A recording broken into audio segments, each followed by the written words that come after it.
Hi Libra, kumusta po kayong lahat? So yan Libra, maraming salamat po pala sa walang sawang pagsubaybay sa ating pong mga reading. And kung ikaw ay bago pa lang sa ating channel, mag-subscribe na po kayo. Then i-click mo na rin yung ating notification bell para lagi kang updated sa ating mga bagong upload. Okay? So Libra, sa mga interested po sa ating private reading, na sa description box below lang po yung link. Message nyo po ako or pwede nyo ako guys i-direct message na lang sa Facebook. So by the way, tignan natin. Ano yung mga possible na ganap kay Libra this week? Libra Sun, Moon, Rising, and Venus sign. Okay. Dive each other's space. Wow. Basahin natin. Sometimes it's hard to work out our differences when we don't have enough space. So take a step back to create room for authentic conversation. Perhaps you need to consult with therapists to guide you through the emotional ticket. Or maybe you just need some new tools for healthy communication. Whatever it is, don't try to fix it right now. Give each other space. Siguro medyo nag-overthink or natitrigger yung inyong depression or anxiety. Kasi sinasabi rito, baka pwede makatulong na magpa-therapy. Pwede naman guys sa ibang bagay, no? Pero wala naman sinabing something na bad doon. Parang baka kailangan mo lang ng space or mag-isip sa malayo. Baka kailangan mo lang ng something na pwedeng makatulong sa inyo. Kasi pag stress ka, di ba, hindi ka makapagtrabaho, lalo na kung yung trabaho mo is through communication, napakahirap. Oo, napakahirap yung tipong meron ka dinadamdam tapos dumadaldal ka. Oo. So, I think yung iba sa inyo, marunong na kayong i-handle yung emotion nyo. Okay, or yung iba naman dito, at least mag-unwind ka, mag-relax ka sa malayo, huwag ka masyadong magpa-pressure kung nasan ka man, huwag ka masyadong magpa-apekto. Bigyan mo ng time yung sarili mo. Or huwag ka masyadong magpa-apekto sa ibang bagay. Feeling ko nga rito, kahit may mga negative kang naririnig sa paligid mo, tinatry mo pa rin. Libra na maging positive, lumalayo ka sa mga negative eh. Oo. So, check pa natin.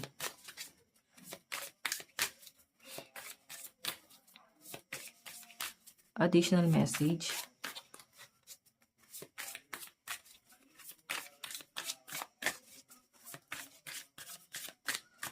Okay.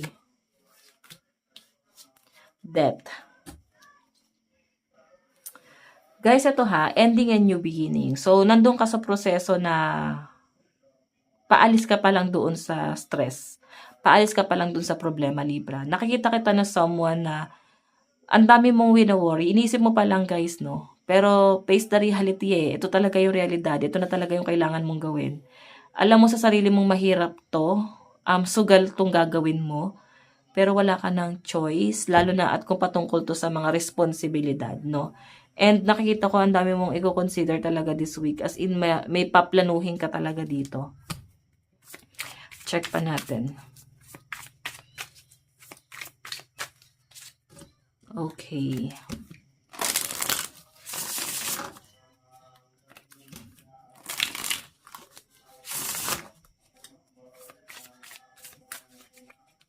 Additional message.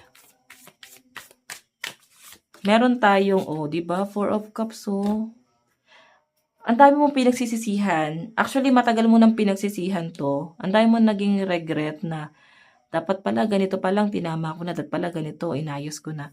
Nandito ka na eh. So, kung hindi naman nangyari to, wala kang magiging realization dito. Kasi kung puro magaganda lang yung pwede mangyari sa inyo, alam nyo na. Okay, wala kang magiging aral and baka hindi ka magiging down to earth. So, sinasabi kasi dito guys na parang okay lang na nangyari siya. Kasi ang tinuro sa'yo is, ano yung natutunan mo doon sa mga past mistake mo. Okay? So, may mga pinagsisisihan ka dito pero nangyari na siya sa nakaraan na parang hanggang ngayon, nakikita ko na may mga taong hindi pa rin makamove on kung ano man yung mga nangyari na yon. Ikaw kasi, pwedeng tinatry mo na wag nang isipin, pero binabalik sa iyo Okay, isa yun sa mga nagpapastress sa inyo na napagsisihan ko na to. Alam ko na yung gagawin ko. Parang ganyan. Pero, again, yung ibang tao, yung mga tao sa paligid mo, yung parang pilit kang binabaliw sa problema. Na parang, ito yung ginawa mo dati. Or parang pilit isinusumbat sa inyo na ito yung nangyari. Parang isisisi sa inyo. Pwedeng kahit wala ka namang kasalanan, isisisi pa rin. Okay, so tignan pa natin guys. Pasensya na may nagbukas ng ilaw. Okay, Libra Sun, Moon, Rising, and Venus sign.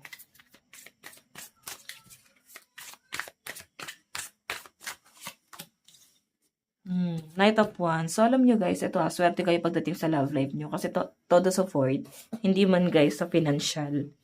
Feeling ko, nakakatulong siya para i-work out yung stress mo na parang maalis ka dyan.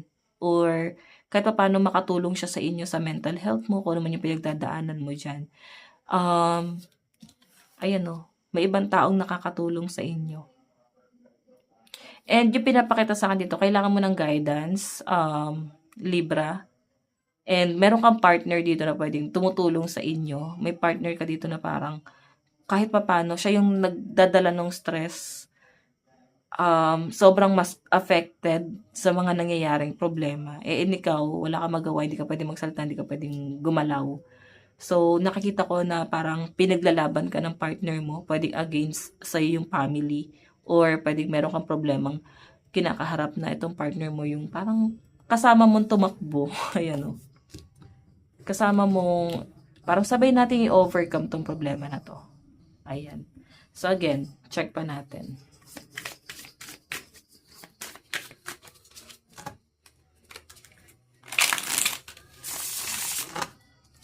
Okay. Additional message. Oops. Additional message.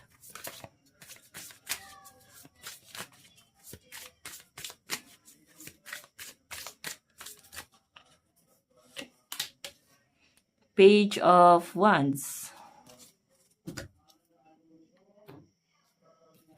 So, ito kasi guys, new beginning to.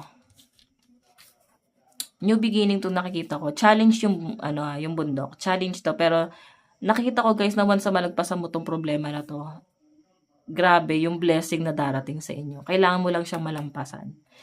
Yes, may kasama ka. May someone na mag-guide sa inyo. Pero, sa dulo nito, mag-isa ka. Mag-isa ka pa rin na tatawid dyan kasi laban mo talaga to. May magsusupport lang sa'yo. Okay, hindi niya to laban. Laban mo to. Na kailangan mong i-overcome.